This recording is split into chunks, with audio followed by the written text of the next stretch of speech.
Hey there guys, it's Metro, and today we are back with my main man Cop here doing yet another video in the series where we're introducing the dungeons at a high level to potentially new players like Cop. And today we're doing Underrot. So tell me a little bit about your what you know about Underrot, Cop. I get lost and I aggro stuff that I'm not supposed to. That's actually a great thing to start with because this dungeon has a couple big packs that if you do not pay attention to, you will aggro by accident, and it could cause a lot of problems in a dungeon group. So these packs are not insignificant things that if you back into, you're going to be in good shape. So we're going to get started immediately here. This dungeon is what I would call the most affix agnostic dungeon, meaning, there's sometimes where a dungeon is very easy and then very hard, depending on what week of affixes it is. Usually because of fortified or tyrannical, but also because of other affixes. And Underrot, I feel like, is the key example where this works actually perfectly. There's almost no affix in here that could be really, really bad. In fact, I would say there's only two really harsh synergies, and one is being volcanic on the last boss, which is really odd to say. But volcanic on the last boss is actually relatively difficult because there's so many adds technically. And the other one is necrotic on the second boss. And that is because if you even get a single tick or two to spawn, it could be really bad. But other than that, this is a great dungeon to approach. If you have an Underrot key and you're not doing like a 20 something, count yourself lucky. It's a very easy key, very consistently difficult. So let's talk about that difficulty right now. There's a couple main things that you're going to want to know about the trash in here. It's pretty particular, but it's not, it's pretty easy to counter. Let's put it that way. A lot of things that happen, but very easily countered. So the first thing I like to do here is pull both this fetid maggot and the chosen blood matron. I marked them there. The two, I like to start with two together. Obviously, you could pull one or the other, but they're not that dangerous separately, and there's no reason not to open, with a strong showing by getting two mobs. But what you definitely don't want to do is accidentally pull the ticks that I marked one of with the blue marker there, because those things are very, very dangerous, and that's going to symbolize our first pack that you really do not want to accidentally aggro. And it's harder than it looks, I'm telling you that. And it's because the blood matron and the fetid maggot are going to do things that are going to force you to kind of move. So the maggot is a mob that's going to appear a lot in this dungeon, so you're going to want to learn what it does. Basically, it only really does one thing, and this is a non-interruptible, but stunnable, of course, channel that does a lot of damage in a frontal cone. It's kind of like a big breath. You'll probably see it when we fight it, but it does a lot of damage, and it's only in front of the mob. So for me, I usually look at this as just move from it, but it's definitely safer if you interrupt it, stun it, use Ring of Peace, paralysis, grip it, anything like that, just to stop it from casting. And again, it's another one of those things that you want to let the channel, the cast itself, get to completion and then interrupt the channel the first second you can. Not otherwise, because then it'll potentially just do it again.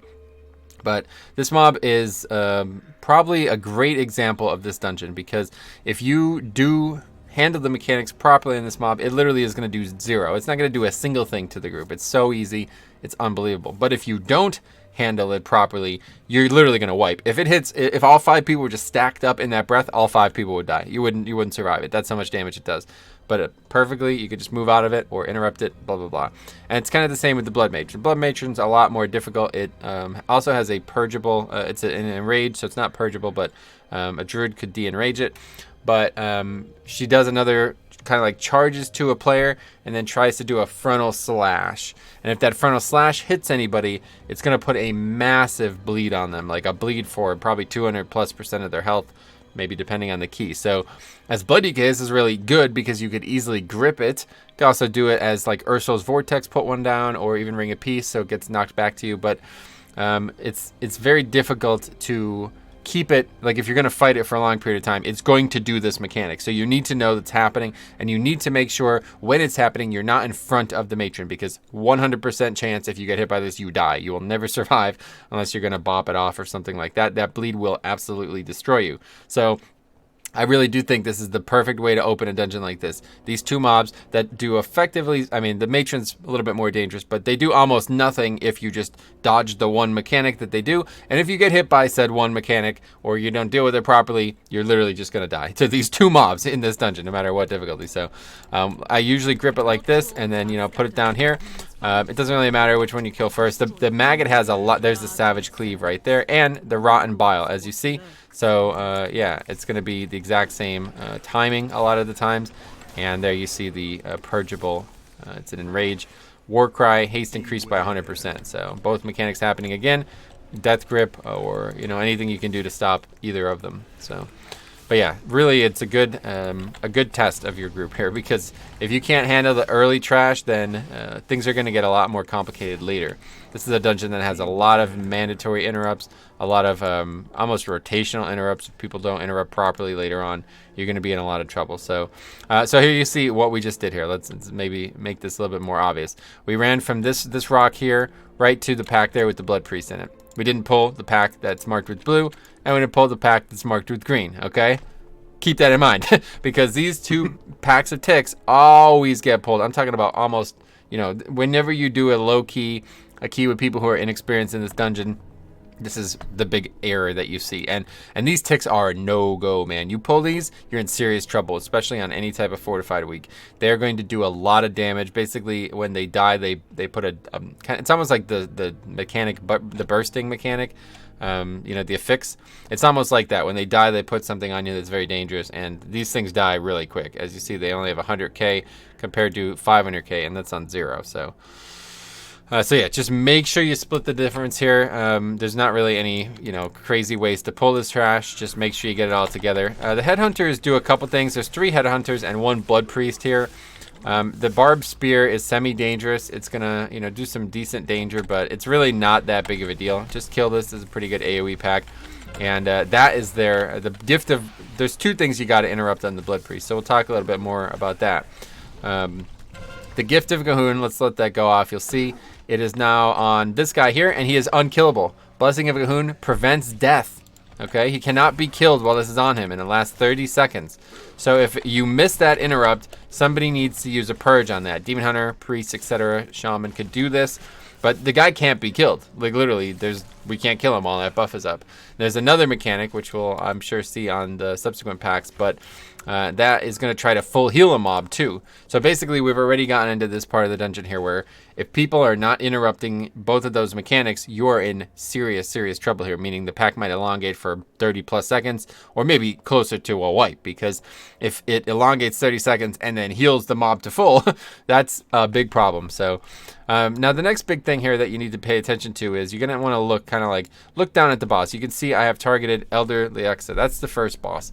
But to get to the first boss, we have to take either the left or the right path. Now, the left path, as you see, has 2 blood matrons with this mask and the mobs around it. And then the right path, it doesn't have any blood matrons around it, okay? So this is the first thing you're going to want to do every time you do this dungeon. You're going to want to identify which path you're taking. You don't want to go left. You don't want to go to the path with the 2 blood matrons. You will not kill that pack. I don't care what difficulty it's on. That's probably the hardest pack in the entire video game. 2 blood matrons and that mask pack. No way. So you want to make sure you pay attention to that. Don't ever go the wrong direction, because at worst you're either gonna, or at best you're either gonna waste some time, or at worst you're literally gonna wipe to the trash and realize you made a big mistake. So we're going to be going right. Now, the big problem here is going right. It's pretty easy to aggro these ticks. So what I like to do is I like to kind of line of sight these up here, so we fight them up here, and we don't have any potential of fighting them with the ticks. But again, Savage Cleave, you're gonna want to dodge that, as you see. And, oh, yeah, Cop actually got hit by it. So he's probably going to die from it, even on 0. That's how dangerous that mechanic is. It does about, yeah, it did a lot of his health. Didn't quite kill him, but anyway. Gift of Gahoon, we're going to let that go off again. And as you see, the Blood Matron is now, again, unkillable. And then the Blood Priest is eventually going to try their Dark Reconstitution. As you see, boom, full health. Although it didn't actually heal her to full. Maybe it doesn't. I always thought it healed 100%, but I guess it doesn't actually heal 100%. So either way, 2 casts, Dark Reconstitution, and Gift of Gahoon need to be interrupted. Very complicated if people are not paying attention, because there's also a regular, just a channel, like a regular cast. It's just like I think it's called Blood Bolt. It just does, damage to the tank, the primary target, no big deal. You should interrupt all spells if you can, but you don't really need to interrupt that because it's just regular tank damage. So now let's show this off here, because if you hug the left here like you should, you're not even going to come close to aggroing this. But if you kind of like go around the right, as you see, I barely even got close to those mobs and they aggroed. And it's actually they just bite you normally. I guess it's not even based on when they die. I'm not really sure exactly how this works because you really don't want to be fighting these mobs. But long story short, they're going to apply a very, very dangerous dot. So again, just stay to the left side of this path if you're going right. If you're going left, you're so far away from that pack that you can't aggro it this way. But if you are going right, just stay to the left of this little this bridge, center of this bridge here. Okay, so now let's talk about this pack here because this has potential to be a very, very big problem and a pack that a lot of people used to like to skip. With Rogan, all that. I was never a big fan of it because the first boss used to actually be really difficult. And if you wiped to the first boss, that was pretty much the key. You weren't going to be able to skip again. But now it's a little different. People don't really skip it, but I think that's a count issue. And the first boss is extremely easy. They nerfed the hell out of it a while back. So either way, you might skip this pack. But if you are going to fight it, just realize you have one of the most odd mob types in the game in it. And that's the Befouled Spirit. Literally, you're only going to fight this mob here. That's it. Doesn't exist anywhere else in the dungeon. The only mob type that you're ever going to see in this case. Literally just one off. And it's very, very dangerous. Long story short, it can be stunned. And the best way I like to deal with this is just take its mechanics out of play by just stunning it. Open with, if you're a Paladin or a Death Knight, you can get a really nice single target stun. If not, you're just going to want to stun it in other ways to kind of interrupt its cast. But another thing, it's banishable. It's an aberration, so it can be banished. This dungeon has a lot of aberrations, actually, which makes Purification Protocol a very good option. This Underrot is actually excellent for Purification Protocol. But regardless, you probably want to banish this mob. If you're fighting this pack and it's any type of difficulty, there's any difficulty at all in the key, and you have a Warlock, just banish it. Warlock banishes it in that 30-second banish. The rest of the pack should be dead, and then you can kill the Befouled Spirit later. It's really the only way you're going to get away from this because all three of these mobs are ranged. You'll never really line of sight them away from the mob enough to actually get regular CC on it. The only other option, I think, would be Monk CC. I don't think Demon Hunter works on aberrations. It might, but I'm not sure. But either way, the big problem here is this Befouled Spirit. Very dangerous mob type. And it's going to be coupled with the Blood Priest. So the big issues here are everybody's focused on the spirit. Nobody's interrupting the Blood Priest. The Blood Priest then puts the Gift of Gahoon on the Befouled Spirit, meaning it can't be killed. So then you have all kinds of mess there. It's doing its mechanics again. Or even worse, the Blood Priest just heals the Befouled Spirit, which is even worse, obviously. So yeah, very complicated pack. But if you just stun the Befouled Spirit and basically have your tank deal with the Blood Priest, you're probably going to be in good shape. So let's do some light damage here. I want to kind of show off the Befouled Spirits thing, but the rest of the pack isn't, there's nothing really, there's nothing new here. So there it is there. Dark Omen. It's going to channel on a player, and it is going to do a lot of damage within 4 yards too. So if me and Cop were standing next to each other, we take more damage as well. It's on me. So basically, we just want to stun this and basically kill it in the stun. That's our goal. We just want to kill it, within about 5 seconds. Could also Harrowing Despair. It does a ton of AoE damage. If that gets off in a Mythic Plus, you are dying. You will not survive that mechanic.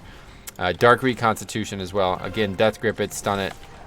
Do it. Interrupt it in any way possible. Just don't let these casts complicate this pack, because it's already complicated enough, so... this is actually, not a bad option, honestly, to use CDs here, because even though I would almost never recommend using CDs right before a pack on a first boss, this dungeon, this one here is not a bad option at all, because if it's between you killing that mask within like a couple seconds of the stun being off or not, you're going to want to choose doing that, because the boss here is actually really easy. This is a really, really easy fight. It's one of the easiest fights in the game now. And this pack has the potential to be a wall. Like, if you don't deal with that mask and you don't interrupt the Blood Priest, you will literally just wipe here all day. Okay, so let's talk about this first boss. This boss is literally just interrupt. Long story short, almost the only mechanic that you're going to have to deal with. There's some other things, but they're so telegraphed that they really shouldn't cause any problems for anybody. So the reason this boss used to be difficult is because the scaling that she used to do seemed like it was bugged. In fact, people basically, they did the time, they spent the time on it and you did the math on it, and they kind of proved that it was bugged. I love when the community gets together and does stuff like that, because it actually makes an impact on the game. Blizzard seemingly didn't know it was bugged, and they nerfed it. So now it does an even amount of damage no matter the key. At one point, it would be like if you did like a 20, you would literally just get one shot. The mob would hit you for 100% of your health, and basically you had to kill this boss so fast that you would never let a single interrupt go off and never take a single ability. That's easier said than done. Made Prop Paladin and Resto Shaman very valuable, but still, this fight's only mechanic is interrupting. And if you don't interrupt a single time, your tank is still going to die, and other players might still die as well. You want to interrupt every single cast here, if possible, but now it's not the end of the world, especially as a Blood DK, very easy fight. And the main reason it's so easy as a Blood DK is because the ad that she basically copies herself, spawns a second set of ads, second ad itself, and that ad would also need to be interrupted. But as a Blood DK, I can just grip that ad. It's not the boss, so I can grip it. And I could also death Gore Fiends as well to stop it from casting a few times. It's pretty easy in general. But, so actually I should have mentioned this. In the past, every time she'd spawn that ad, it would spawn one extra the next time. So that's why it was so difficult, because eventually there'd be 3 ads up, and you literally couldn't interrupt them all. And that would be it. But that's been nerfed. Whole fight's very easy now. So this is a great fight. If you're playing a healer, you really want to do DPS here. There should be almost no healing needed. Literally, if the interrupts are on point, the tank is going to take 0 damage. She doesn't even really melee. She just casts over and over again. So as long as nobody gets hit by the 2 avoidable mechanics and the interrupts happen, this is 100% globals as a healer, as DPS. I've seen healers do upwards of 20 to 30k DPS on this fight because every global they can dedicate towards damage, and that is huge. That is so big on a boss, especially during Bloodlust. So let's show the fight out. It's pretty straightforward, but there are a couple mechanics that you'll want to have seen. So I like to always open with interrupt as a tank, because especially as a Blood DK, I got my range interrupt, and it's just good to get it out of the way. So that Sanguine Feast, you're going to want to move out of that. If you get hit by that, as you see, Cop got hit by it, puts a bit of a dot on you and it absorbs healing. And then this Creeping Rot, it shoots out a green line from her, and that's literally it. That's it. The only 2 mechanics on the fight other than the Blood Effigy. As you see, it's targeting Cop, so we're just going to go ahead and grip it in, interrupt it, again move from Sanguine Feast, again move from Creeping Rot, blah blah blah. Just dance around the fight a little bit, not a big problem at all. Very easy. Both bosses and the ad will do these mechanics though, so you got to be really careful here. And really, if you got hit by that as a tank though, you probably wouldn't even notice it. It does very little damage, as you see here. I mean, it does some damage, but not much at all. So that's it. It's pretty easy, man. This is probably the easiest fight you're gonna see, especially in here. The fights aren't really that dangerous, so really a good start to the dungeon, I think. If you you kill this nice and fast, then you're in really good shape. Okay, so down here is where things start to get interesting. There's a lot of trash, and a lot of it is stuff you probably don't want to fight.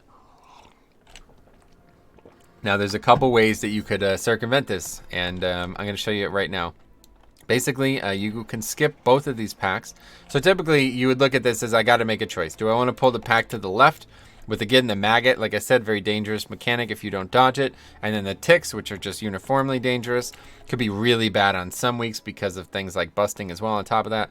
Or do I want to pull the pack on the right with feral blood swarmers, who are a very dangerous mob? We'll talk about that. And again, another maggot. Which do you want to pull? Well, you could pull neither if you kind of line your camera up like this, as me and Cop are looking, and go straight here. I'll put a mark to show exactly what I mean. If you start on green and go from green to purple, okay? If you go in that line, if you go any farther to the left, you will aggro that pack, and if you go any farther to the right, you will just hit this wall when you get here, so you don't want to do that. At this point, you then have to make another choice. Do you want to wait and skip these lashers that are coming up, or do you want to just pull them as well? You definitely don't want to pull... I mean, I don't know. These living rots are like the easiest mob type in probably the whole game. They literally do nothing. That's another example where I think the scaling is bugged, but in the other direction. They do this cast. It's like a long cast, and it looks dangerous, but it just does like 10k damage somehow. So this situation here, we can literally just skip all of this stuff. Now, that's not necessarily something that I would recommend, because then you're going to be really short on count, and you're going to have to fight packs that are definitely a lot more dangerous. But you see this wave of decay, even on Mythic, it's doing, or even on Zero, it's doing like almost no damage. Literally not even taking damage. And that green stuff that I see actually Cop posturing around, it's not even dangerous. Again, this mob type, it does almost nothing. It really, it's kind of a weird mob type. But actually, I backed into one of these disease lashers. So let's talk about these lashers here, because this is a very important mob type in this area. This area here is very unique, and Cop actually interrupted that ability, but it's very unique because there's a lot of different, it's like a melting pot of trash. You have to clear all of it. If you did this dungeon on like really easy difficulties, like on like heroic or something like that, or really low keys, you might have gotten away with not pulling all this trash in the past. But on Mythic Plus, you're gonna need to. There's no way you're gonna kill Krogman before he runs into some of this trash. So you're gonna pull 100% of this trash, and it's really odd because it's all in this circular area around the boss. Probably one of the only. I mean, I don't know of another room in the game that's like that. So. But yeah, let's go back and talk about what we did skip here, okay? Because again, you're probably not going to skip this 100% of the time. So we'll start by just going right back to the beginning here. And if I did pull, which I normally do, honestly just for count. If I did pull a pack, it would be this pack here, okay? So again, the maggot, we've already talked about that. But the Blood Swarmer is a new mob type that's extremely important. And how it works is it's going to fixate a person. As you see, both are fixated on Cop right now. And it is going to follow him to the ends of the earth. He is going to be followed, and they're fast. They're not going to let too much distance between him. So best option is stun him, as he did there. You could use Ring of Peace to get them off you. You can grip them, but that's not going to really stop them. You could try slowing them, but they do this charge. And they're probably not going to get slowed enough to get to get it off the person. But the number one mistake I see in this dungeon all the time with this trash is basically exactly what Cop's doing now. Just running around in circles. You're not doing anything here. Just stand still and kill them. All you're doing there is making other damage dealers not be able to enter or not be able to keep on them as well. So that would be the first major tip I would give here for this trash. If you're fighting this trash and it's not being controlled, then don't try. You're not going to stop it. It's going to run faster than you are. It's going to charge. It's going to get to you. All right. So don't run. Just stand there, toe to toe, fight it. It'll be easier. It'll die quicker. There's really no problem. It's only really dangerous on super high, like really any dangerous, like really high fortified weak, especially. That mob is going to hit really hard, and you as a damage dealer probably don't have the survival to stand toe-to-toe with it. But again, if you're just running around in circles, it's still hitting you, and nobody else can hit it. You know what I mean? So that's a major tip I would give. If you don't have serious control on that mob type, don't even try. It also has a very important interruptible cast, which we saw, but I didn't comment on. That interruptible cast is going to lock out any spell casting school. So if your healer is casting during that, he's going to get locked out. Obviously, you don't need to interrupt it. You can just not cast during it. It does a little damage too, but it's pretty... Yeah, that mob type is pretty important. So another mob type that's also really important is the disease lashers that you see up ahead. So if we did come this right side, we'd normally pull this pack here. And these two mobs are particularly problematic because there's multiple of them. Basically, they only do one thing, and that is they try to put this extremely long stun on a player in your group. It's actually a disease, so it can be dispelled by anybody who has a disease dispel. I believe that's Monk, is that right? Poison and disease, yep. Yeah, Monk and Paladin, I believe, are the ones who can get rid of it. Maybe Priest can too, I'm not 100% sure. But either way, whoever can dispel diseases, you're going to want to do this, because the only other way to remove it is to heal a bunch, basically. It puts this giant healing absorb on the player, and you have to either heal that off, wait 30 whole seconds for it to go away, or dispel it. The only three ways that you could stop it once it's on, or you can just interrupt. So I know it's not everybody's favorite thing, but interrupts on this mob is really mandatory. If you don't have a disease dispel, that's going to take somebody out of a fight for 30 plus seconds, really, at this point. So it's really problematic when you fight the next pack as well, because there's three, and this is a great time to be coordinated with interrupts. So you definitely don't want to... I've seen people pull all five here and just kind of light them up. I wouldn't recommend that. They don't give that good count to risk it, especially because literally all five people can get stunned, and then you're just going to wipe. But yeah, really what you do is you'll see these weak auras that they mark targets, and then it'd be like, all right, I'm going to take the purple one. I don't really, have a preferred method, but just be aware that you're going to want to interrupt here. So you see Cop got the one, I got the other. Great method. Just make sure you don't blow all your interrupts on one mob. It can also be stunned, as you see, stun it for 4 seconds. So that's it. It's not going to get another cast off. It's going to be dead. But yeah, either way, just keep that in mind. And they're again in the area coming... Oh, I'm getting river budgies. Anyway, they're again in the area coming up, so you're going to want to know this mob type. Now, like I said, A lot of the times I would just pull these pack, but it's really kind of stupid to do that now, I feel like. I don't really see a reason to risk it anymore. So if we did come this way and we pulled that patrol, I would then cut over and we would just clear these 3 blobs here instead, because it's the same count and they're just way less dangerous. Now at this point, this is a decision-making time here. Do you want to pull big here, kind of get the trash done quickly, risk a little bit of danger, or do you want to just go slow? A lot of people are going to really bemoan if you go slow. They're not going to be very happy about that, because the trash as an individual is not dangerous, but things can get really complicated. For example, you'll see this happens here all the time, where you're going to see, I'm going to mark all of it, these mobs all together.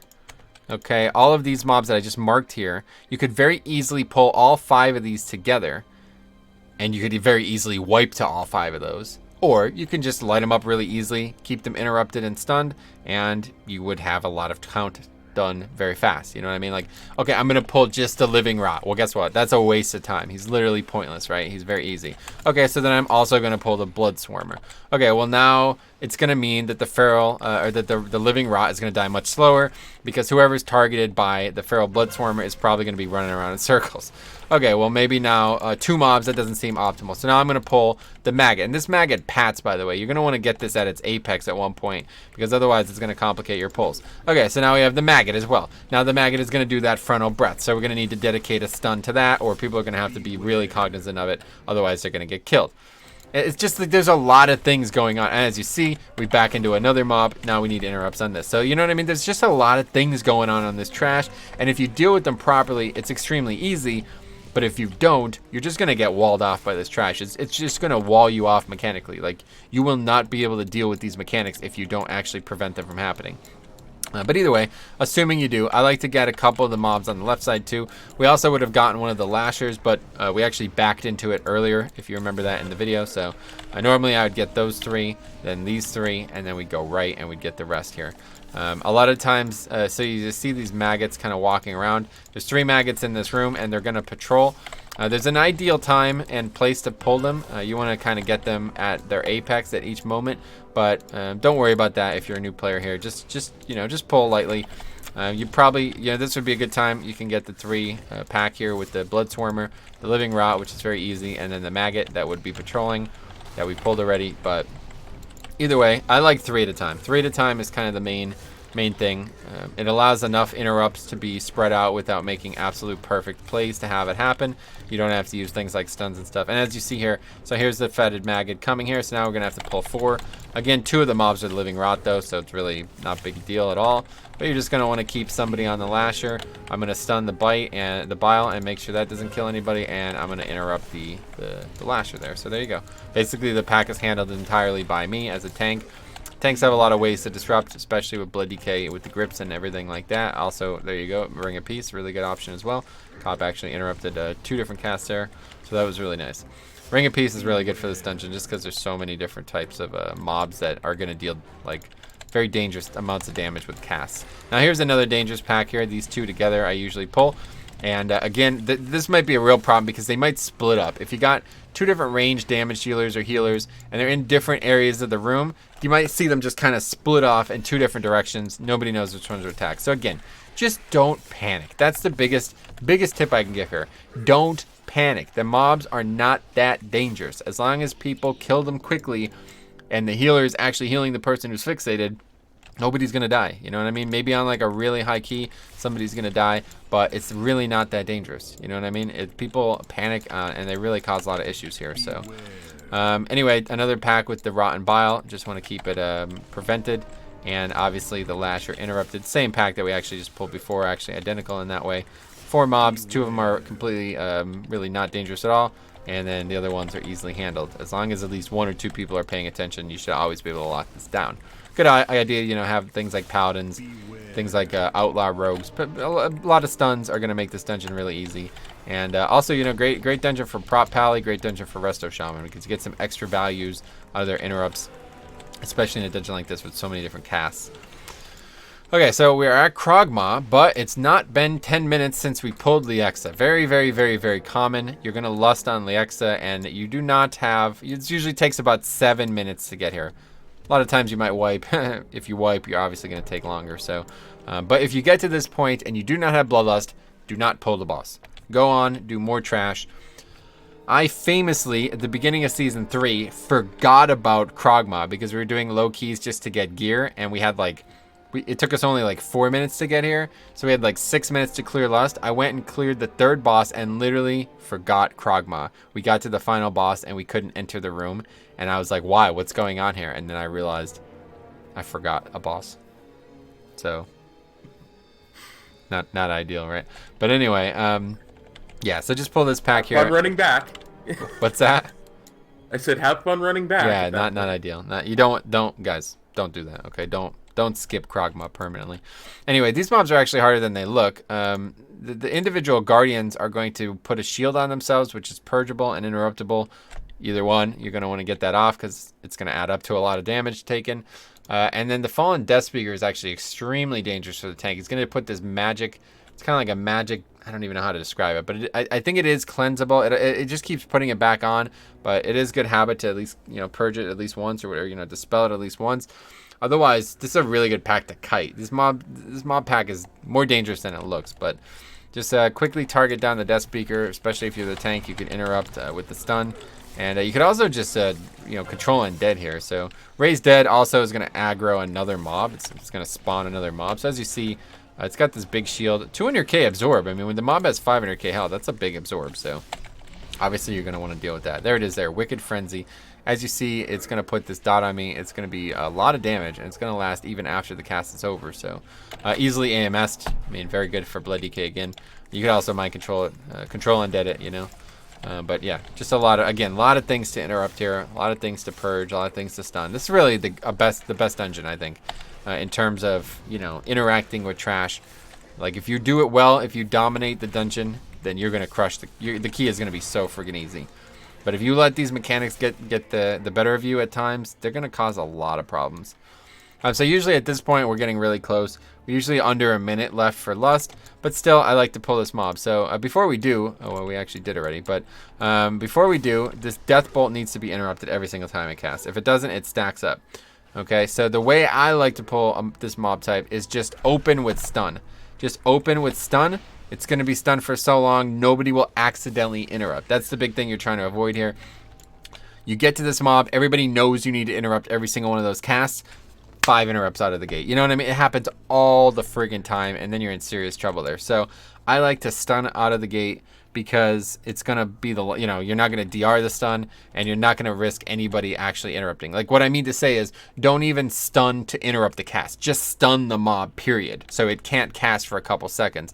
And then, that kind of like, oh, I got to interrupt kind of thing, and people will settle down, and then they'll play it a little bit cooler.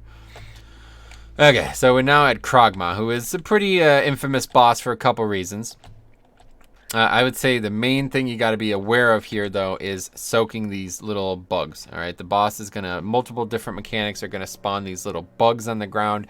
If you run over them, it steps on them and it removes them from the encounter.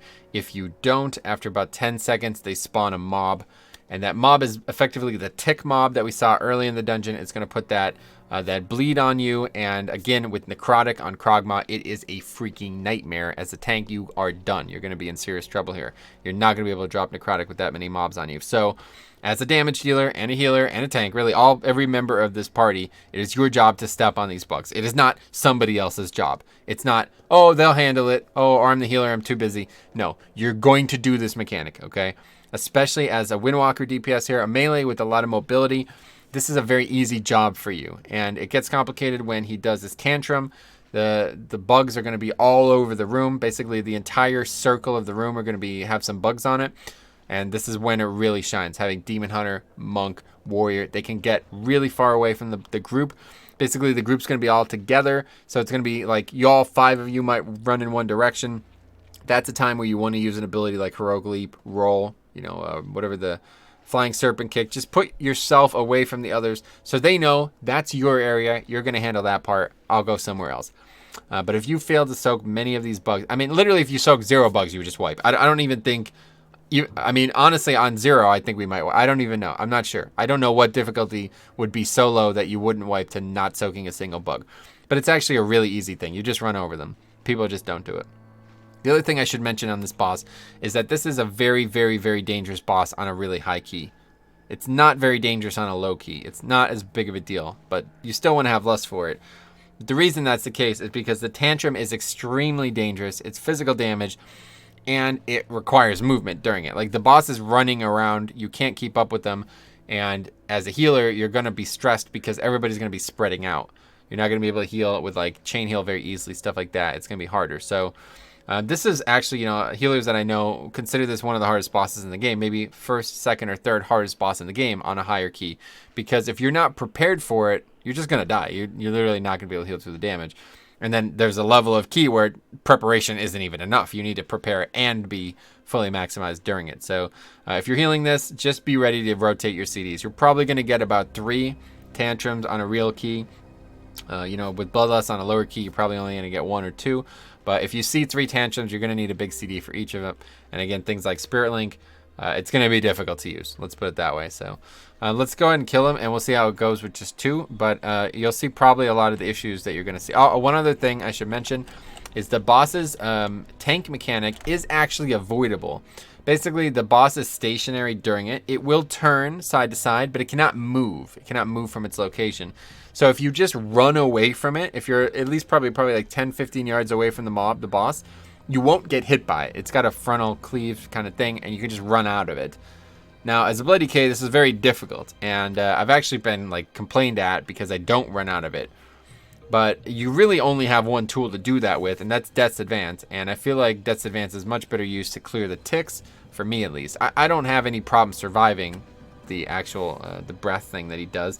But if you're doing like a 20 or something like that, you're probably not going to survive on a Tyrannical. So if you're a tank, let's talk about the options. Prot Warrior, very easy. I'm pretty sure you could probably Spell Reflect it. But second of all, you can literally just Heroic Leap out easy, charge back in easy. Demon Hunter, probably the best at it, because they can just Inferno Leap or whatever, got out and right back in, very easy. Monk's probably very good at it too. They can just roll away from it, roll right back in. Bear, not as good, but you could use a Stampeding Roar or just dash in a cat form, get out as quick as possible there. And then Prop Pally, you can literally just bubble it. I mean, I wouldn't even run as Prop Pally, but you could use Horse if you need. Pretty easy. But so anyway, that mechanic again, on low keys, not really going to be dangerous at all, but on really high keys, it's going to be extremely dangerous. It is nature damage, so AMS is huge. Definitely, if you're Blood DK, AMS every other one. You should have AMS for every other one for sure. You might actually have AMS for every one, but if you get it 2 back to back, you're not going to have it for the third one. That's just how it works out. So just keep that in mind. But anyway, let's go and kill the boss, because it's not probably not going to be that bad on 0, but you'll see some of the mechanics. So. Again, Lust on the pull. Never wait on this boss, because Lust is only going to last as long as the first. Basically, so there's the indigestion, as you see, AMS at 100% of it absorbed. That's because it's so low. But anyway, then we're going to clear the blood, the little ticks here, and it's going to happen during indigestion. It's also going to happen during tantrum. It's also going to happen the charge here, as you see. It's going to put more out. The charge, you just want to make sure you don't get hit by. As you see, we actually did a pretty bad job. We want to bait the charge into a wall, so all the little blood ticks are near each other, and we don't have to run too far. So that's why you usually fight it by this bone pile, because it's going to get stuck on this bone pile, and you won't be able to put ticks everywhere. He's usually going to do 2 charges every time, and then he's going to run a tantrum. Okay, at 100 energy, he does the tantrum. So it's going to begin now, and apparently it's not going to begin. There it is. Okay. Anyway, so tantrum, tons of AOE damage, as you see. He's basically doing tons of physical damage, throwing ticks all over the world. We're not going to be able to clear that many. We're not going to be able to get these as 2 players. So, but shouldn't be a problem on 0. Boss almost dead. The good thing is, once the boss dies, these ticks go away, so you're not actually going to have to deal with them. They don't stay. So it's pretty good. But yeah, looks easier. Good example of how the ticks can become a problem if you don't clear them, though. Oh yeah, I mean, dude, did you see that was just the tantrum mechanic. We had like 2 from the charge right before the tantrum, and then we soaked probably maybe 10% of the tantrum, and there was still 15 ticks on the screen. So oh yeah, you can't do that. I'm telling you guys right now, you do this fight and you let more than 2 or 3 ticks go off every time, just forget about it. It's over. You're not going to survive. 0 chance. So it's a pretty hard fight if you're not ready for it. Now at this point, you can make the decision to go left or right here. Right has less dangerous trash, but it's a higher volume of trash. So if you need more count, you probably want to go right And if you need less count, you probably want to go left, regardless of the danger. I like to always go left, just because of how my route works. But if you skipped a bunch of the stuff that we talked about being potentially skippable early, you're going to need to go right here, because otherwise you're going to be searching for count at the end, and you really don't want to do that. Anyway, so let's assume we're going to go left. The right pack is just identical pack to what we fought right here. The skeletons with the death speaker or whatever. There's again another death speaker here, but it's much easier to deal with when it's the only mob. This Defiler is a new mob type, very important mob type. He does a couple different types of casts that you really want to be aware of, and Withering Curse is the first one. As you see, while it's channeling, it is stacking up a damage reduction. Like, we're not able to do as much damage, and we're also taking more damage. So you definitely need to interrupt that. That will absolutely ruin your group. It's not actually that big of a deal. So 2 more casts. The Spirit Drain Totem you can just move away from. If it hits you when that Spirit Drain is off, you're going to get stunned. And that's really a big problem. You don't want to get hit by that, because you're going to take a ton of damage and get stunned. And then the other one is another Shadow Bolt Volley type mechanic. Which, you know, again, if you have a bunch of Withering Curse stacks and you get hit by that, you're probably just going to get a one-shot. But as you see, you know, 60% damage reduction. That's not good. You definitely don't want to let those casts go off. And there's only 1 mob here, but they're going to be in higher supply coming up here. And 2 of them are going to be here, so definitely you want to interrupt that, because it's just going to make the pack die slower. It might not cause you to die, but it's going to make the pack die way slower. And then again, on the way here, there's going to be another worm. You'll always see it with his blood here, so I am literally going to stun as soon as possible. You know, as soon as it's up fully, standing up fully, I'm going to stun, and then I'm always going to get the first interrupt. I like to get that interrupt very, very, very quick, so nobody would... Basically, what I'm trying to do there, I got a pug mentality. I'm thinking they're going to react to it instead of be preemptive. They're not going to expect it, and they're going to just smash their interrupt, and we're going to waste them. So I'm going to get it off so quick that nobody can even react to it in time. That's what I'm thinking. But, you know, it's regular group, just interrupt. Now, 2 Defilers here. Again, you're going to want to have some people interrupt one, some people interrupt the other, and just move from the totem. The big thing is that totem, it's more dangerous than you realize. Do not let that totem hit you. Run away from it. You don't need to interrupt that cast, though. Putting that totem down is fine. That's a wasted cast for that mob. It could have done a lot worse. Okay? And just move from the totem. So we'll see it here. We're going to have some trouble interrupting with just 2 people, I'm sure. But either way, just make sure you interrupt the channel, because if that gets the full channel off, you're in serious trouble. The Shadow Bolt Volley you could easily survive, but the channel is not. You don't want to do that. That's going to kill your time on this pack here. And then again, you could grip, prevent it, stuff like that. Move from the totem. Very easy overall, but again, another mob type in here that if you do not interrupt, stun, etc., you're going to be in serious trouble. Okay, Sporecaller Zancha. This is probably the one that I see players make the biggest mistakes with when they're doing on low keys. They're not ready for this fight, and this is a fight that you really need to know the mechanics on. So a very straightforward fight mechanically, but a very dangerous one, again, if you mess up. So basically what the fight does is it's going to put a ring of mushrooms around. As soon as the fight begins, there's going to be a ring of mushrooms around the fight, okay? These mushrooms, basically, if you run into them, you're going to expel the mushroom, and you're going to get a dot on you, okay? This dot is relatively dangerous, but it's only 1 stack of it. It's not a big deal, but it does stack. So if you ran through every single mushroom, you'd have like 25 stacks, just get 1 shot by a single tick of it. Can't do that, obviously. So how do we get rid of the mushrooms? So the mushrooms last, and then he breaks them, basically. He does a mechanic that he breaks all mushrooms and does a big AoE portion of damage. At that point, if the mushroom gets broken by his mechanic, it will put a dot on everybody who gets hit by the mechanic. So how do we get rid of the mushrooms? The main way is use the tank mechanic. He's going to do it's like a frontal cleave. Another one of these mechanics that you can actually run away from. It's a lot harder this time. Probably don't want to do it unless you're 100% sure. I actually have a video on exactly how to time it. It's very difficult as Blood DK. Very easy as Warrior, blah, blah, blah. But if you don't know exactly what you're doing, don't do it. Because if you turn this boss at all, he will kill another damage dealer. It's a little bit different than Krogman. Krogman is a much bigger mob. You can easily run backwards. This guy is much harder to run backwards because this room is so small. And he's so small in general. If he turns even a couple degrees, you might not hit any of the mushrooms, and you might actually kill another player. So don't do it unless you're 100% sure you're doing it.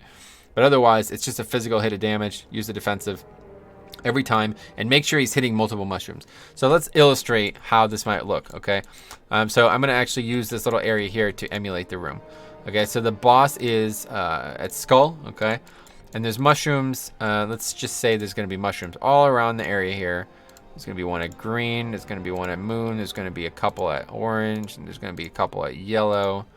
Okay, they're just going to be all kind of like clumped together like that. Okay, those are the mushrooms.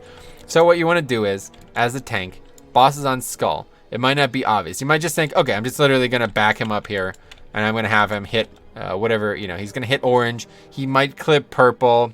Well, we cleared 2 mushrooms. That's as best as I can do. No, you're wrong, okay? This is how you want to do this fight. You want to take 1 mushroom out. So I'm going to stand on this. I'm going to tank him. Like the boss is going to get dragged over to moon. All right, I'm going to clear moon, get a stack. Moon's now gone. And then I'm going to turn him so he's facing this direction here. So he hits all 4 of these. You understand? So you hit as many as possible with the tank mechanic.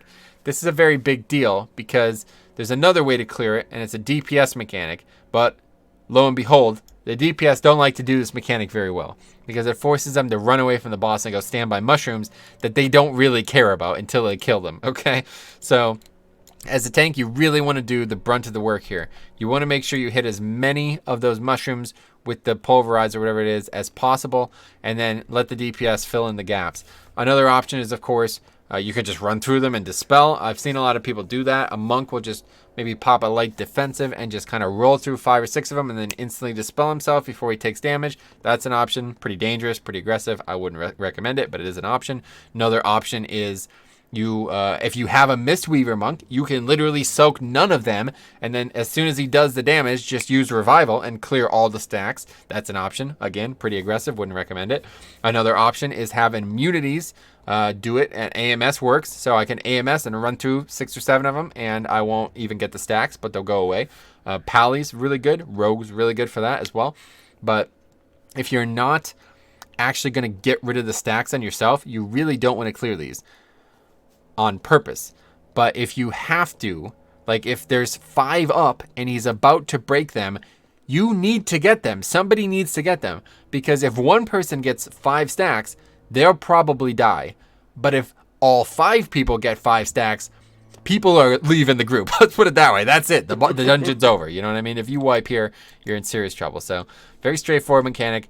The DPS portion that I was talking about is literally just go take this mechanic, stand it next to a mushroom, and it's going to break that mushroom. The cool thing about that is it's got a projectile, like a travel time on the mechanic. So the farther away you are from the boss, the less time or the more time you have to move away from the mechanic. If you're really close to the boss, you're going to get hit by the mechanic as well as the mushrooms get hit by it, and it's going to do a lot of damage. So ideally, again, you'd run as far away as possible, and this is facilitated by having the tank, to kite him the way I talked about. So let's show this off. We'll see probably a couple of mechanics here. But right out of the gate, I'm already looking for these big blotches of mushrooms. This is actually an amazing spot. I can easily hit probably multiple. I probably need to soak that one, but I can easily hit multiple. Let's see. Okay, so I didn't get as many as I thought. I thought I would have gotten that one too. I could have gotten them a lot closer. But as you see, I have the DPS mechanic too, so I'm obviously not going to run, but it's on cop as well. And again, as you see, we're very close to the boss, so there's no way we're going to dodge that. But, I just failed the shockwave there. So we got a lot of freaking mushrooms up. You know what I mean? We need to kill this boss. We're never going to do that with this many mushrooms up. A lot of options here. So ideally, we'll break, so cop's going to go to that big one there. Yeah, that's perfect. Hit all of those. Get as close as you can. Good. It's going to break all of those. Excellent work. And now we're going to just probably get killed. I mean, you're going to get killed. I'm going to be fine. I'm going to AMS. But yeah, anyway, as you see, the man has 14 stacks. That's too many stacks, I think, is a wise way to say it. But he just dispelled himself, so no big deal. Again, you can do that, It's only a disease, so not a big deal. Again, as a tank, though, you would never really have this mechanic. It is a knockback, so you could use Death's Advance on it. For some reason, you do ever get hit by it, but as you see there, you just really want to make sure you're hitting as many as possible. Dodge these balls as well. They come out every time he does the mechanic, the shockwave mechanic, and they'll put a stack on as well, so it's actually a pretty straightforward encounter mechanically, but it's very easily failed.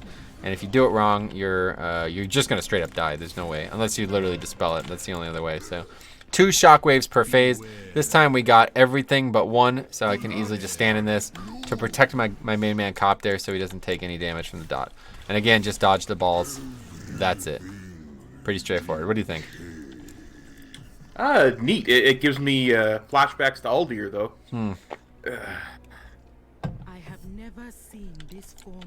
Yeah, Dodge pretty those gray balls and that. lot of very similar to Cahoon, right? Yeah. Okay. Now, there's like two directions you can go here. I don't know why you would ever go left. I've literally never seen anybody go left. I think there's just way harder trash there. It is an option, but I think you're just going to be way over count. Just be aware. You're almost always going to go right here. You want to skip this mob. This mob has a lot of health, and it's a pretty dangerous mob type, so you don't need him. You're never going to need him count-wise. And I like to pull both the worm that's going to spawn here and then the defiler here together. For the sake of this video, we're not going to do that because we won't be able to interrupt them properly. But, you know, you don't have to do that either if you're really worried about it. You can just come down here. And, again, I'm going to stun immediately. So there's no possibility we're going to waste our interrupts. And then, you know, the first cast you're going to have to interrupt. The cop's going to get it. Boom, look at that. He failed it. No big deal. Anyway, Defiler is going to also, you know, like I said, it's going to be difficult to not pull these together. So you're going to want to probably pull them together and just get both of them killed. But at this point, we're pretty much good on count. We got a lot of trash ahead of us, and we don't need it. So what I like to do is then hug the left here. I'm going to show you how to skip. But if you do need more count, now's the time to get it. These worms isolated are actually really easy. And this worm here to the right is a really safe bet. It's not going to aggro anything else. There is this faceless corruptor walking around. And there's a pretty decent chance that I guess you might have aggroed this one here. So let's talk about that mob type, okay? This is actually a really heavy-hitting mob type, and you really want to make sure that you know what's going on with it.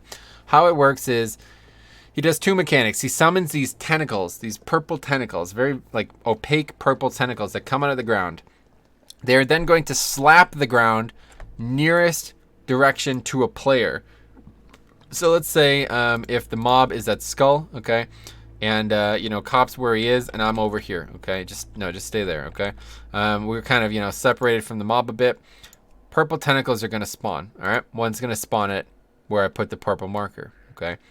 Well, we're both equidistant to it, so it can slap either of us. I don't, you know, maybe there's some notice that you'll see, but one way or the other, it could slap either of us. So if this is the case, just move away from it. Just move the opposite direction, you know what I mean? To make sure it doesn't slap either of us. But typically that's not going to happen. So just say both of us are here, stay there. Both of us are stacked up, okay? It's now definitely going to slap one of us, okay?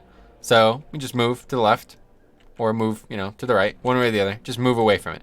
Just be aware that it's always going to try to slap at a player. And there's going to be a couple of them. There's going to be like 3 or 4 of them, okay? So whenever they spawn, just look at where the player is with respect to them and just move to the opposite side of them. Okay, it's easier said than done. But I had this happen a couple nights ago. I did this key, and we had all 4 spawn directly next to a Shadow Priest. Like literally, this is textbook. 4 tentacles all on top of each other, right next to one player. The easiest dodge that there's never an easier dodge. They're usually all spread out, and there's players all over the place. 4 all right next to one player. He gets hit by them. One shot. I mean, the dude got hit so hard. I think Chris Metzen called him and said, you're going to have to quit playing World of Warcraft. That's how hard that... You don't get hit by them.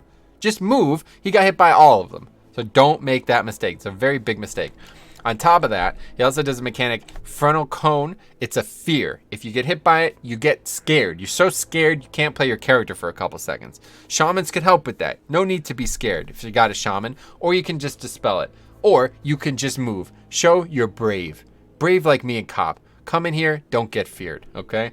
You're going to fight a couple of these mobs. You're going to want to know that mechanic. If you get feared, you're going to aggro more stuff. You're going to get feared. You're going to be so scared, you're not going to have your senses about you. You're going to run into other mobs. Don't run into other mobs. Don't be like Cop. But anyway, okay, so we're going to pull nothing here, okay? You can pull this pack. Another similar pack that we've talked about with the Guardians and the Death Speaker. Try not to aggro this pack if you can. Best way to do that, hop up on this little mushroom or whatever this is, hug around the side here. Don't fall into that. You're going to be in trouble there, and you're going to fall. You're going to have to run back there. You're going to aggro that mob. Just hug the side here and get up here again. Pretty easy. All right, pretty easy. Now, this is actually awesome. Here, I'm going to show you. You can actually skip all of this. Hop this little fence here. Quickly hug the right here. Hug as hard as you can, and you literally skip all of this. I'm talking about we just skip probably like 10% account right there. That is really nice. This guy comes up, he's like RPing or something. Don't worry about him. He's not going to aggro anything, okay? Now we just got 2 mobs here, faceless corruptors. We're going to aggro both. Again, you're going to see This is the first time we've actually shown them in the video, but you're going to see these mechanics. A frontal cleave, that is a fear. Abyssal reach is the tentacle. Maddening gaze is the fear. You could interrupt it with death grip. As you see, a couple tentacles. Don't get slapped. All right, you're gonna die. Maddening gaze, don't get feared. You're gonna pull other mobs. Okay. Again, really good. Gore fiends, stun, or you can't actually stun, but death grips, knockback, stuff like that will prevent the cast. So if you feel like you're in any danger, just go ahead and use it. But you see how this tentacles work. There's one right next to me. Watch, it's gonna slap me. Look at that. Cop moved from his. No problem. He's fine. Now you have to have 100% count before you don't move back up. You have to have 100% count before you can go down there. If you don't, the door will not open in Mythic Plus. In Mythic 0 and Heroic and stuff, it's going to open regardless, obviously. But also, if you have 100% count, but you haven't killed the third boss, it doesn't open either. Found that out the hard way. Anyway, so regardless, provided you're done with the dungeon, you can now go down. This is just to prevent you from getting stuck down there effectively. But a lot of times you're going to get here and you're not going to have 100% count. So the best option is to just pull. Hopefully you're going to not need much more than this one mob here, because this mob is a real pain. You don't want to fight more than this one mob. But again, I'm going to stun the mob, same mob type that we've talked about. This used to be one of my favorite things in Reaping, because this mob type would spawn this really funny looking mob that you can control undead. And you can get a really cool mob as a pet, but you know, obviously Reaping's gone, so no big deal. Now it looks like there's a mob over here, right? There's not normally one here. No, I guess it's just some cheese or whatever. But anyway, that's that. So ideally, you won't have to pull this mob as well, because if you do, pretty good chance you're going to run into the Corruptor as well. But you can, not a big deal. Just, you know, same deal. Just kill it mad quick, and hopefully, you know, the Corruptor's not going to complicate this pack. And then if you have to pull that pack, you're definitely going to face the Corruptor. So you probably want to isolate the Corruptor. Pulling those two together is actually pretty dangerous, and it's actually the scenario that I described earlier where we were fighting the Tentacle and the Corruptor at the same time. The guy probably just wasn't paying attention to the Corruptor. But again, very dangerous mob type. As you see, got a lot of health too. 800k compared to 500k in 0, so you're going to notice the difference on a high key. But that's it. That's the dungeon. The trash is actually, like I say, really easy.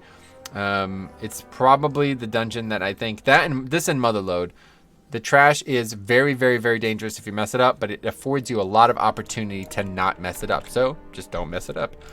So now we're down here with the last boss. It's gonna take a couple seconds for everybody to get down here. It takes about like 5 seconds for that little kind of like RP that brings you down here. So just, you know, I like to do a 5-second countdown no matter what. Some people like to go rush through the boss, but this boss has a very important mechanic that we're going to talk about here before we pull it. All right. Basically, long story short, there's going to be a lot of gray stuff all around the room. Don't stand in that gray stuff. Very dangerous. It's going to spawn these little spore ads, these little balls that kind of float around. They have 1 health. Literally any damage, you could hit them with Death and Decay and break thousands of them if there were that many, you know. You can Gore Fiends them all together, drop an AoE, they all go away. Okay, that's an option as well. But literally the best option is just have basically a hunter type ability, barrage, any type of multi-shot, something that's going to hit multiple targets easily without a lot of global investment. Just drop a AoE, anything like that, and break a lot of them. You want to break a lot of them, especially on Volcanic, because like I said earlier in the video, they can all spawn a Volcanic. So you might have like 10 plus Volcanic fields coming up at once. Could be a problem. You have to stack on this fight though. This is the main thing. This fight's mechanic is a mess if you do not do it right. If you do it right, it is so unbelievably easy. But if you do it wrong, it is an absolute mess. I'm talking about, my God, is this fight annoying if you don't do it right. It's actually the exact same mechanic from Leaxa from Motherlode. In the previous video, we talked about this in Motherlode.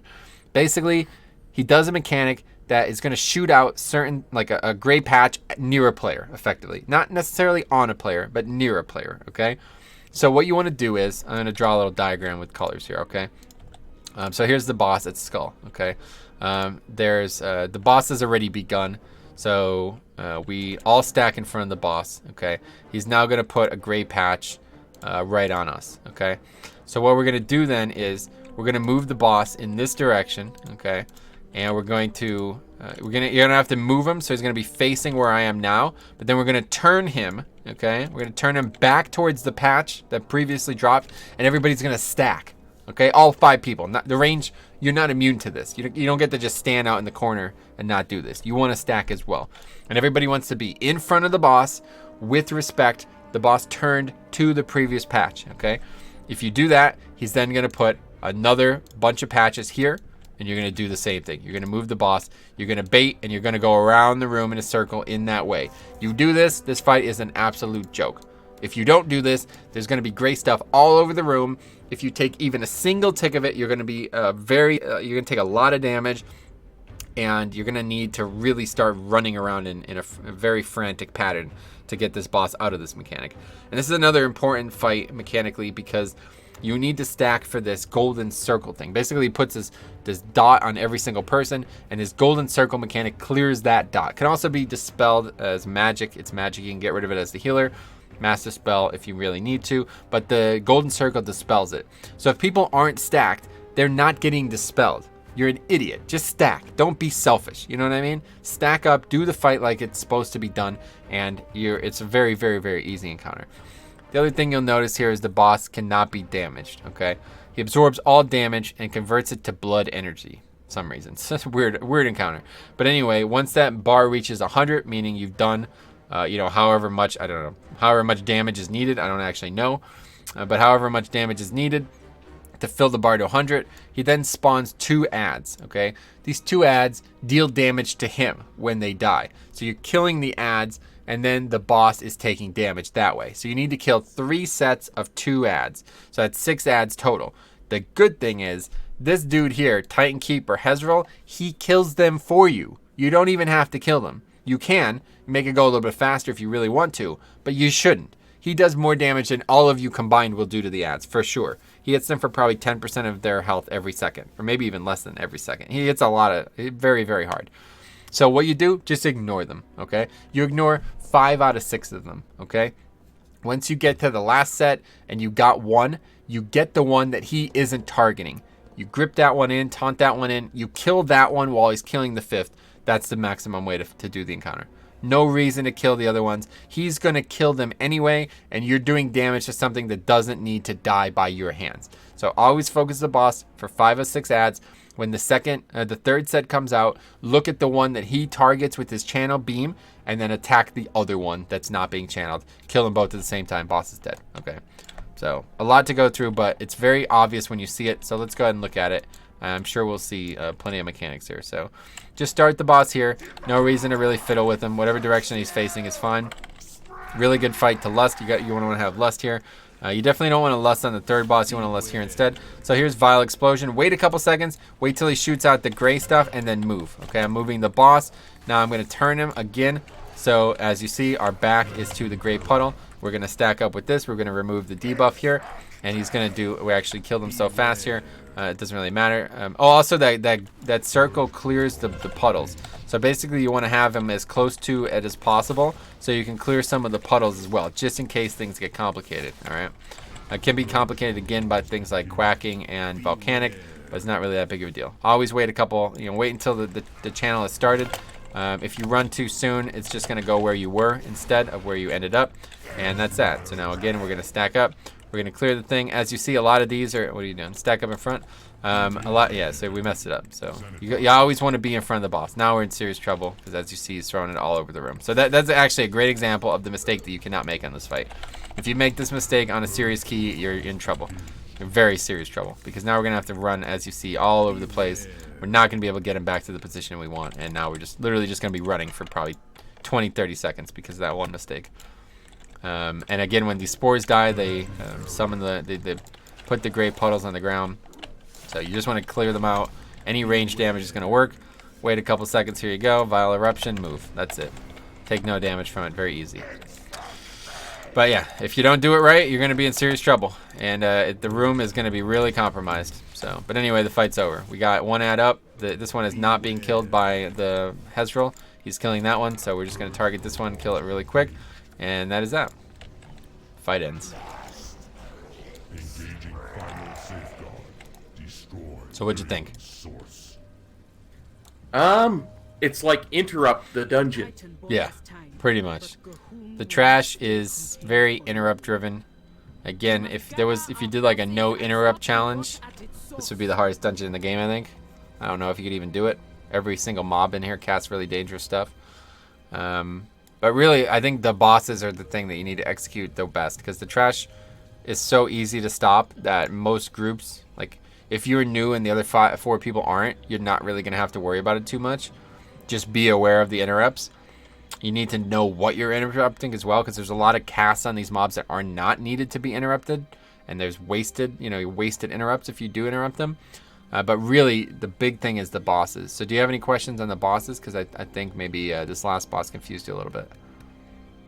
Yeah, I got a bit confused about that last boss. I think it's just getting used to the constantly being in motion and when to move back around to this back, and because there's only two of us, I lost track of you there for a second. Yeah. And that's when I made the mistake, because I thought I was on top of you and I wasn't. Oh, always in front of the boss. Yeah, just look at the boss. You don't even need to look at the tank.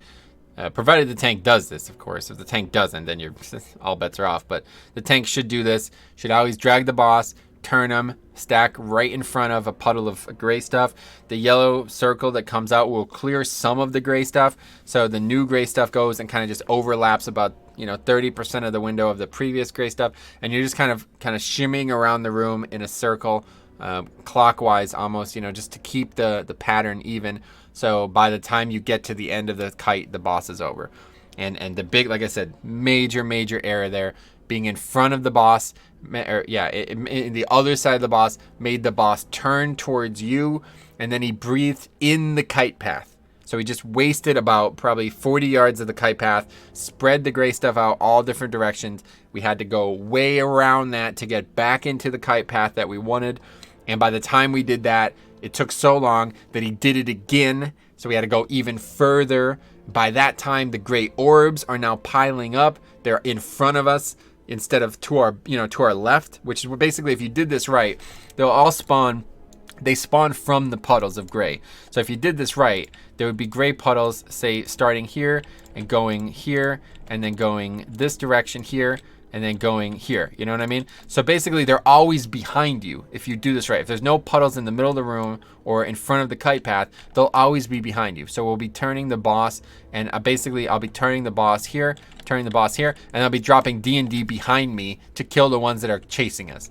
You know what I mean? But in that case, when we messed it up, there's ones coming from different directions. Like they're coming from over there. You know what I mean? They're coming from over here. So we can't kill those. They're in the way. So that's the mistake. But yeah, I see it. Reminds me of a couple of different fights, actually, like Ashbane and that one when you had King's Rest with the totems. Yeah, it's similar. There's a couple fights out there, but I think Rixa is the one from Motherlode. It's almost identical. She can only put it in places where the players are, and if the players are in the right spot, the fight is trivially easy, and if the players are in the wrong spot, the fight is extremely complicated, to the point where you're literally frantic. Like you're like, I gotta run like 60 yards, quickly run. Oh, he did it again. Now I gotta run another 20 yards. Like it's just a mess. Yep. So yeah, I see. All right, I see exactly what you mean by that. Yeah. So the biggest new mistake in here: don't pull trash. Don't aggro stuff you don't need to pull. Don't aggro stuff you don't want to pull. Don't aggro stuff early. People do this all the time. Don't run around in circles when the freaking little spider bat thing is chasing you, okay? You're going to aggro trash. You're going to get the mob, like it's going to be living longer than it needs to be. So just stay calm, follow the path. Don't aggro extra ticks, don't aggro extra packs, and just interrupt. That's it. Very easy dungeon. Absolutely.